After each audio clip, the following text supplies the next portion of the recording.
अस्सलाम मुंहिंजो नालो शमशाद अली गोपांग आहे। हैदराबाद में बिलोंग कंदो आहियां ऐं मूंखे 302 में 64 साल प्राइवेट स्कूल है, इसमें कोई भी आपसे पैसे नहीं लेगा। पाकिस्तान जो प्रोग्राम ठाहियो आहे पैगाम में पाकिस्तान, आपका उन जे थ्रू बेटा है टिनि ॿारनि जी एडमिशन थी आहे। मूंखे तमामु घणी ख़ुशी थी आहे, छो त असां जेको हिते परेशान हुयासीं सिर्फ़ु पंहिंजे ॿारनि जी तालीम जे लाइ हुयासीं।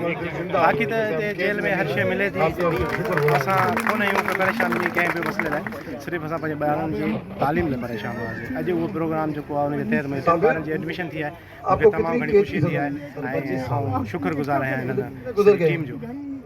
ॿारनि सां मुलाक़ात थींदी आहे तव्हांजी? ॿारनि सां मुलाक़ात थींदी रहंदी आहे। वेझो हैदराबाद में आहियूं, पर जेका असां उनमें से कितनों को फेस टू फेस थी थिए शीशे ते थींदी आहे। ॿारनि जे लाइ छा पैगाम ईंदो आहे स्कॉलरशिप बड़े उन्हनि खे आउं इहो पैगाम ॾींदुसि त तव्हां पंहिंजे पाण खे अकेलो न सम्झो। ऐं भले जेल में हुजां पर तव्हांजे लाइ हर वक़्तु सोचींदो रहंदो आहियां ऐं तव्हांजे लाइ इनशा तालीम तव्हांजी रुकंदी कान, ऐं किथे बि हुजां।